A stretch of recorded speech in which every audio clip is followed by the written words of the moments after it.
जो नई पीढ़ी के बच्चे हैं अथवा जो पहली बार भागवत में आए हैं, उन्हें एक अचंभा बताना था हमें।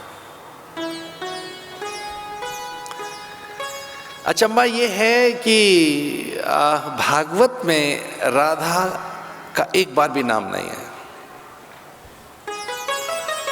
श्रीमद् भागवत में राधा नाम का कोई उल्लेख ही नहीं है।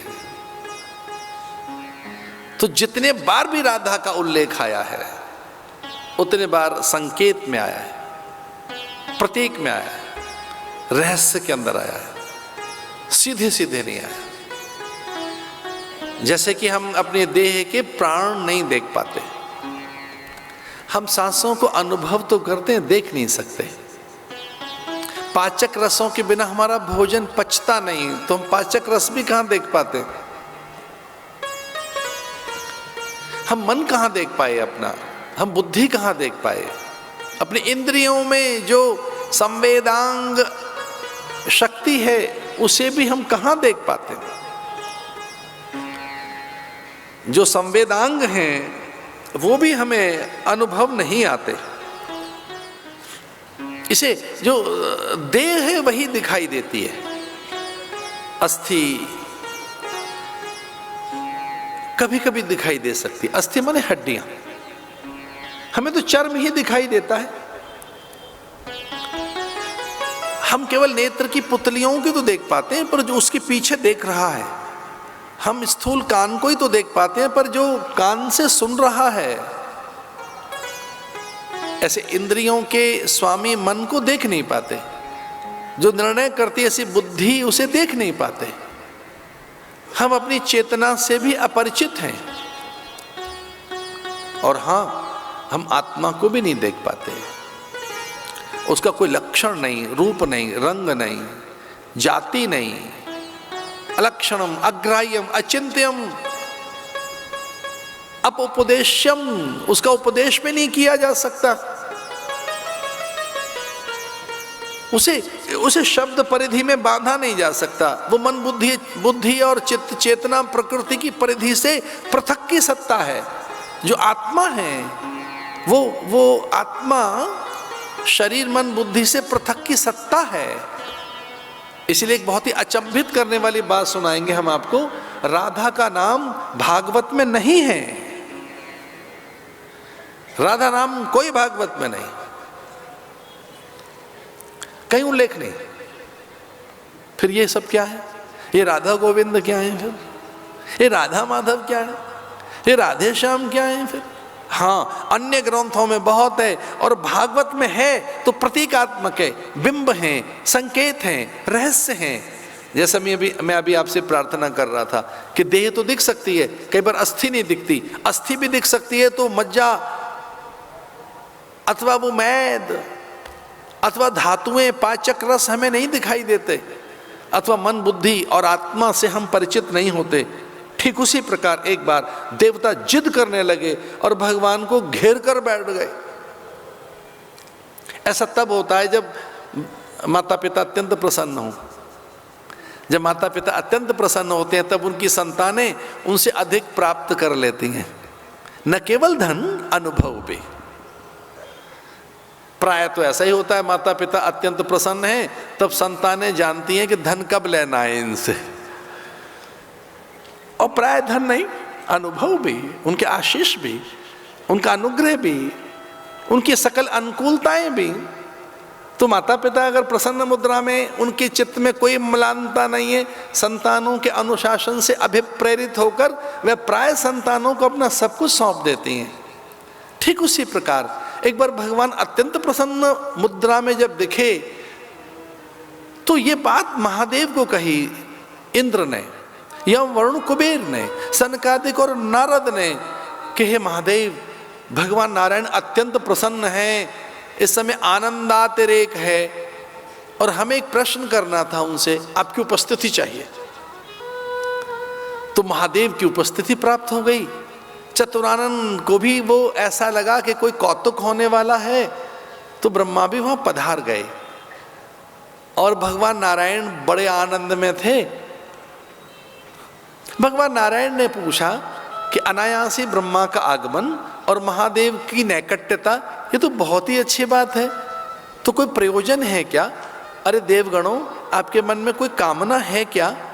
और तब सहसा इंद्र ने बहुत विनय के साथ, उनकी विनय ऐसी थी कि प्रदक्षिणा करने लगे, भगवान के पाद प्रक्षालन करने लगे, चरणों में शीश रख दिया इंद्र ने और कहा हाँ आज कुछ मांगेंगे नहीं, आज तो आपको कुरेदना चाहते हैं, आपके रहस्य को, आपके तत्व को, आपकी मूल सत्ता को, निजता को, आपकी व्यक्तिकता को, आपके सकल अस्तित्व में जो मूल माधुर्य है उसका परिचय लेना है हमने।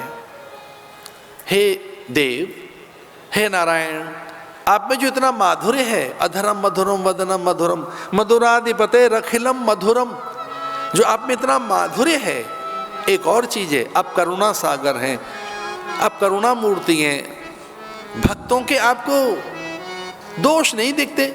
श्रीनाथ जी में रहकर आप आधी आंखें खोलकर बैठे, केवल गुण ही देखते। जगन्नाथ बनकर आप दूसरों के पाप नहीं देखते, अपना सर्वस्व सौंप देते हैं। मुक्तिदाता है नारायण, आप में मोद, माधुर्य, मांगल्य, करुणा, प्रेम और अनन्य प्रीति भक्तों के लिए, हम उसके दर्शन करना चाहते हैं।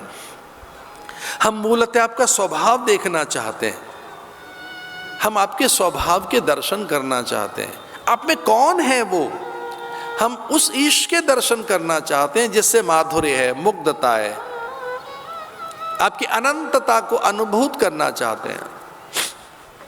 तो हे देव, हमें अपनी निज सत्ता के मूल तत्व के दर्शन करा दीजिए। और भगवान नारायण ने कहा अच्छा ऐसा, तो क्या आप सच में मेरी सत्ता और मेरे अस्तित्व, मेरी निजता और मेरी व्यक्तिकता और मेरे मूल मर्म जिसमें माधुर्य और करुणा निहित है उसे देखना चाहते हो, मेरे औदार्य को? तो लो दर्शन करो। और इस प्रकार से भगवान ने अट्टहास किया, खिलखिलाकर हंसने लगे, तो उनके संपूर्ण अंग प्रत्यंगों में से दिव्य प्रकाश प्रकट होने लगा, रोम रोम रोम में से प्रकाश, एक अद्भुत प्रकाश, उसमें उल्लास, आनंद, माधुर्य, लेकिन लज्जा, शील, संकोच भी, थोड़ी लज्जा, थोड़ा संकोच। और वो धीरे धीरे उनके अंगों में से एक माधुर्य प्रकाश प्रकट होने लगा और भगवान में से काया निकलकर बाहर आ गई, अत्यंत गोरी, सुंदर, विद्युत वर्णा। विद्युत माने बिजली की सी चमक, विद्युत वर्णा, इतनी सुंदर, इतनी सौम्य, बालेंदु, जैसे सूर्य उगता हो, अद्भुत उसके रक्त चरणाम्बिका, ऐसे सुंदर चरण, बहुत ही सुंदर शोभा, अद्भुत अप्रतिम सौंदर्य, माधुर्य। एक षोडशी कन्या भगवान में से प्रकट हो गई, एक रूपसी, रूपधाम, एक कल्याणी, मधुरा, मंगला, वो नित्या, ऐसे भगवान में से उनकी सत्ता बाहर निकल गई और ऐसा लगा कि सच में जो कुछ था यही है। तो सब देवताओं ने पूछा कि ये कौन है? तो भगवान ने कहा ये मेरा आनंद है, माधुर्य है, रचना है, शील है, इन्हीं से सृजन करता हूँ, यही मेरी माया है, यही मेरी आत्मा है, यही मेरा सर्वस्व है। और न केवल ये मेरी सेविका हैं, ये मेरी स्वामिनी भी हैं, क्योंकि इनसे ही मैं सब कुछ पाता हूँ, मैं इन्हीं को भजता हूँ।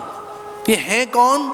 तो उन्होंने कहा ये ललिता राजेश्वरी पराम्बिका, ये जो परासत्ता हैं, ये मेरी आराध्या भी हैं, ये मेरे भीतर भी रहती हैं, पर इनका नाम क्या है? तो भगवान ने कहा इनके बिना मैं आधा हूं, इसलिए ये राधा हैं, ये राधा हैं, राधा, ये राधा हैं, यही मेरी शक्ति, स्वामिनी, काम केले प्रदा, एक धीरा, क्षम्या, मौना है। ये प्राय मौन रहेंगी, देती रहेंगी, बताएंगी नहीं, जताएंगी नहीं। ये धीरा हैं, गंभीरा हैं, क्षम्या हैं, ये प्राय क्षमा करती रहती हैं, करुणाशीला हैं, इनका स्वभाव करुणा का है। गंभीरा, ये गंभीर भी है कौन? राधा है। तो महादेव ने पूछा कि अब ये प्रकट तो हो गई, अब किस लोक में जाएंगी? उन्होंने कहा ये है तो मूलतः त्रिपुरा ही, ये है तो मूलतः कल्याणी पराम्बिका जगदम्बिका ही, लेकिन अब चूंकि इनका प्राकट्य हो गया है तो ये द्वापर की लीलाओं में मेरा साथ दे देंगे। तो वो राधिका जी ऐसे, संकेत वन में ब्रह्मा ने उनका विवाह करा दिया था महादेव की उपस्थिति में, और ऐसे राधिका मौन रही, भागवत में उल्लेख नहीं। लेकिन राधिका शुकदेव की गुरु हैं, और जब एक दो बार भी उनके मुंह से राधिका शब्द निकलने को आकुल होता तो शुकदेव मुनि समाधि में चले जाते, कथा ठहर जाती। परीक्षित जल लेता कमंडलू से, गुरु के माथे पे छिड़कता और अपने गुरुदेव से कहता, हे मुनिवर, हे ऋषिवर, हे यतिवर, हे गुरुवर, आंखें खोलो ना, कथा सुनाओ ना। किनके ध्यान में चले गए? तब शुकदेव मुनि कहते थे, मैं राधा के गुरु के ध्यान में खो गया, क्योंकि वो आनंद है, प्रेम है। इसलिए मर्यादा रखते हुए शुकदेव मुनि ने अपने गुरु का नाम नहीं लिया। ये मर्यादा थी कि उसके प्रकाश, उसके भाव, उसके आनंद, उनकी करुणा और उनके अनुग्रह का तो वो नाम लेते रहे, लेकिन उन्होंने सीधे सीधे राधा का नाम नहीं लिया।